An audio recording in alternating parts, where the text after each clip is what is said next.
name is Jerome Potter. I produce under the name Jerome LOL. I'm a co-founder of Body High Records and one half of DJ Dodger Stadium.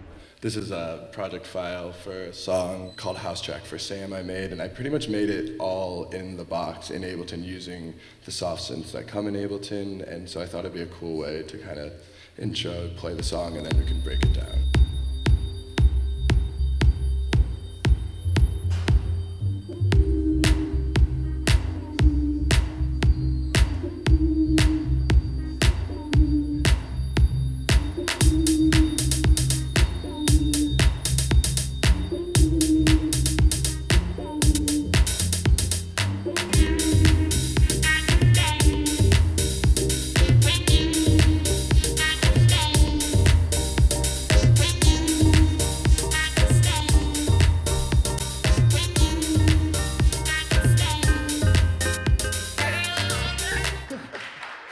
Today I was kind of just breaking down some of my songs and kind of showing the different elements and how I record and different techniques I use to record and just kind of how I make the music I make. All those sounds pretty much are in Ableton.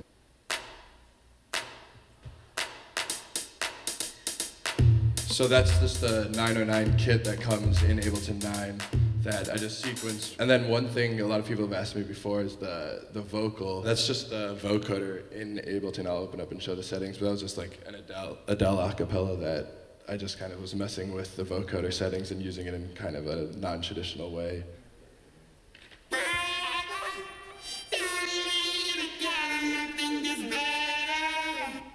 You were talking about making drums just utilizing like a laptop microphone and some of the devices in Ableton, which seems like a really non-traditional way to get an effect or to get an instrument. I basically use the technique of kind of just banging things on my desk, hitting glasses and kind of just finding these kind of raw drum sounds.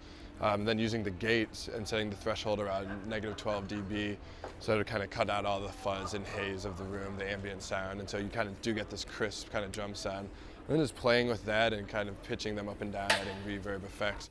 So something like that hit is with a gate on it and it's EQ'd, but it comes from just a recording of me hitting like a pencil on my desk and then kind of pitching it, but without the gate it sounds like.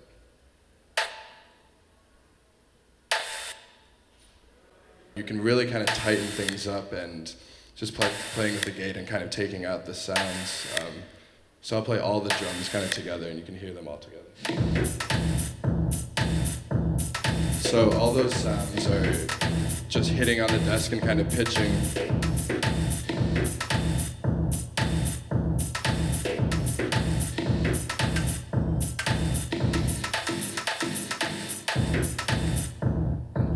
That sound right there is the kick, and that's just a pitched down 12 steps version of that sound. I'm just kind of taking these weird kind of machine sounds and just pitching them. One thing that I didn't know about Jerome, he's also a pretty accomplished visual artist. He makes great GIFs and a lot of them. I realized that, you know, with a GIF you're often working with multiple layers and there's arrangement in a way. Similar to arranging a track in music. I think working in things like Photoshop and Final Cut Pro and then into Ableton, and like even as basic as Microsoft Word, the commands of cut, paste, copy and paste, like repeating things, you're constantly doing those commands. And so I think there is like a pretty strong parallel just in how your brain operates and like, okay, I want to repeat this thing, or layering, right, like making visual things, you know, with music you're taking all these different little ingredients and mixing them up into a bowl, and that's what the final product is, and it's pretty similar with when you're working visually. I'll mess around with the push a little bit. I don't know if you guys have played with it, but it's a blast to play with and it's very interesting. It's kind of changed the way I've written music. Just, you don't have to know how to play a keyboard. It's more, if you think of how you want something to sound or how you want to write a melody, you can kind of make it work.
Essentially, using the push and using Ableton Live, Jerome was able to construct a melody that was already in key, but he was also able to, on the fly, step sequence drums using the repeat tool. I think in every single one you did a live take and then you decided to hit record once you were happy enough with the way things were sounding. Yeah. So there's still an element of danger there. Like, you know, he was doing things and trying them out, and then once he was happy enough, he would hit record and then immediately hit play once that sequence was done, so it would loop through. Loop music in general, I love, but it can be loopy, it can be boring, it can drag on. I'm a big fan of just like a lot of automation, kind of giving it movement, giving it a more natural feel, messing with velocities with drums. So I'll make a loop in session mode, but I'll immediately take it to arrangement mode and not make it too loopy. I'll be happy with the loop, but sometimes you have to, you know, let your children grow up and let that kind of expand. Yeah, thank you so much for coming.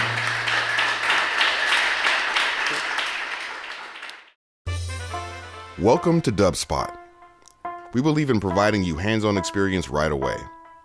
Whether you're completely new to music and want to turn the sounds in your head into a musical reality, or you're an experienced artist looking to refine your skills and add new tools to your arsenal, we're ready to meet you at your level. For students of all ages, all levels, and all styles of music, Dubspot is here to help you achieve your goals.